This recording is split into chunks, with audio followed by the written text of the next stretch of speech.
Ito, kitang-kita nitong babaeng to. Kala naman magulo. So, pinaaway-away niya ako guys. Ginaganyan ako. Binibidyo niya ako kanina. So, kanina sa bahay nila. Nandun ako sa bahay nila. Tapos na yun, nandito na ako sa bahay namin. So, kakainis. Feeling maganda.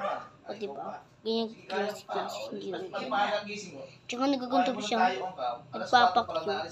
So, ipaparano ko siya. So, siya nagtitiktok. So, i-picture ko siya mamaya kung pwede. So, guys, magpipicture ako sa kanya kung mas pwede. So, ayaw ko lang. Sinabi ko, yeah, diba? Piling maganda naman. Ayan, guys, diba? So, piling maganda siya. So, kala naman maganda naman. Maganda.